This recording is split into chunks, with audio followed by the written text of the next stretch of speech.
Bonjour les filles, je vous retrouve dans un nouveau tuto, donc ce sera encore les tutos spécial été. Donc et aujourd'hui je vais vous faire voir comment faire une palme de plongée. Donc pour cela vous allez avoir besoin d'une couleur que vous choisirez. Donc moi en l'occurrence c'est le rose quartz numéro 206. Et il vous faudra du noir, voilà numéro 9. Il vous faudra une lame, différentes tailles de dotting tool,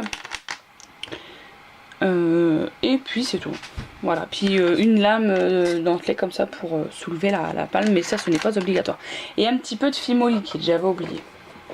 Donc dans un premier temps, avec la couleur quartz, vous allez venir faire un petit cône, comme ça en fait vous faites un boudin et vous l'affinez au fur et à mesure. Vous allez venir l'aplatir tout simplement.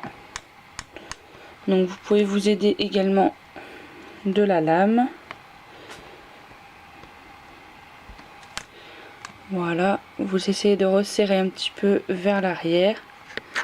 Voilà ce que ça vous donne. Ensuite, il suffit tout simplement de faire 3 incisions donc au bout de la palme. Donc je vais vous montrer. Il y a un petit peu de pâte qui est restée collée, c'est pas grave. Donc avec votre lame, vous allez venir faire 3 incisions donc au bout de la palme. Voilà, après vous pouvez un petit peu atténuer, enfin renforcer plutôt le trou de la lame avec un dotting tool assez fin. Voilà. Ensuite vous prenez une petite boule de noir auquel vous allez venir la former en carré. Donc ça c'est très simple, il suffit de la pincer dans les doigts comme ceci, entre les doigts, et vous allez venir former un petit rectangle. Voilà, donc c'est tout simple, hein. Voilà, et l'une des deux parties du triangle vous allez venir le creuser donc avec un dotting tool assez gros.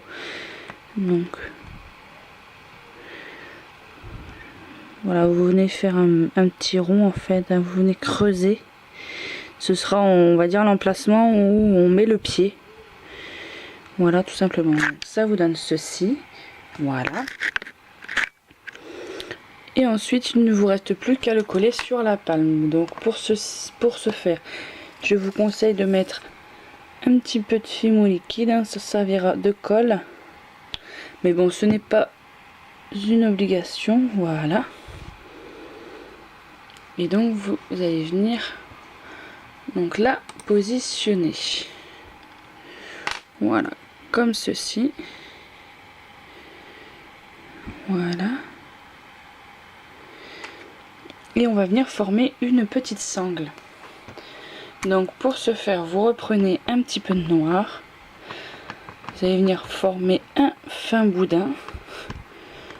Donc pas trop épais, parce que ça va être la sangle de la palme. Voilà. Vous allez venir prendre, pareil, de ce petit boudin, vous allez venir prendre deux petits morceaux pour former les petits boutons en fait qui vont qu'on va faire pour tenir la sangle, tout simplement. Donc vous prenez votre boudin et vous allez venir le positionner juste là, au bord en fait, hein. Voilà. Vous prenez votre dotting tool et vous allez venir, voilà, faire en sorte de coller la sangle. Et donc là, vous faites tout le tour. Et donc après, c'est à vous de juger la longueur que vous voulez donner à votre sangle. Donc là, ça me paraît pas mal. Vous en coupez un petit bout. Et vous venez faire la même chose de l'autre côté. Et vous collez la sangle. Et en fait, pour cacher les marques de sangle, c'est là que vont venir intervenir les deux petites boules. Donc vous les aplatissez comme ceci, vous faites un petit trou à l'intérieur. Et vous venez les apposer à l'endroit où on a fait la petite marque en fait pour cacher la jonction des deux parties. sais pas si je me fais bien comprendre. Voilà. Et après il suffit tout simplement, après vous pouvez remonter un petit peu la sangle comme ceci. Donc voilà ce que ça vous donne. Et ensuite vous pouvez venir recreuser un tout petit peu, voilà. Et donc voilà, ça vous donne une petite palme. Donc j'espère que ce tuto vous aura plu. Je vous fais de très gros bisous et je vous dis à très bientôt pour un nouveau tuto. Bye bye les filles!